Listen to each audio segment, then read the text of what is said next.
दोस्तों, पीएम मोदी से मुकाबला करने के लिए अरविंद केजरीवाल ने उस कांग्रेस से हाथ मिला लिया जिसे वो भ्रष्ट बताते थे। अरविंद केजरीवाल ने ऐसा इसीलिए किया क्योंकि उन्हें पता था कि बिना कांग्रेस से गठबंधन किए मोदी लहर में उनकी पार्टी की जमानत जब्त हो सकती है। लेकिन कांग्रेस के साथ गठबंधन कर केजरीवाल को क्या हासिल हुआ, ये तो नतीजे आने के बाद ही 4 जून को पता चलेगा।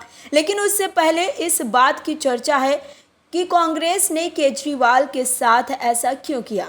अगर इस बार भी दिल्ली में केजरीवाल की पार्टी का खाता नहीं खुला तो ये सवाल ज़रूर पूछे जाएंगे। सबके बीच में एक ये भी चर्चा है कि दिल्ली के भीतर आप और कांग्रेस का गठबंधन चुनाव जीतने से पहले ही हार गया है मानसिक तौर पर। कैसे, बताते हैं आपको। दरअसल विपक्ष का गठबंधन इसीलिए बना था कि किसी भी तरह से बीजेपी को रोक देंगे, लेकिन बाद में ऐसा आपसी कलेश मचा कि अरविंद केजरीवाल और राहुल गांधी ने एक साथ मंच साझा करना भी मुनासिब नहीं समझा।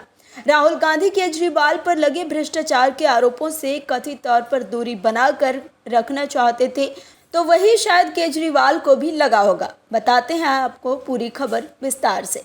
दरअसल दिल्ली में बीजेपी को हराने के लिए आम आदमी पार्टी और कांग्रेस ने गठबंधन किया था, लेकिन बीजेपी ने जहां दिल्ली में जमकर चुनाव प्रचार किया, वहीं विपक्षी इंडी गठबंधन के लिए आप और कांग्रेस पार्टी के बीच प्रचार के दौरान गर्मजोशी और तालमेल देखने को नहीं मिला।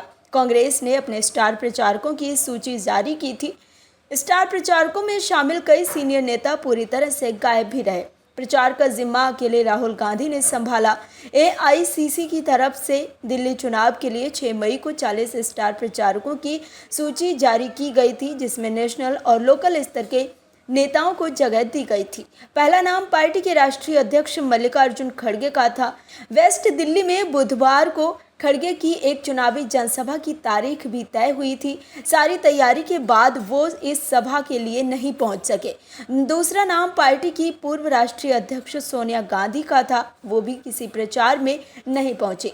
हालांकि उनकी अनुपस्थिति की वजह उनका स्वास्थ्य बताया जा रहा है। सूची में तीसरा नाम राहुल गांधी का था।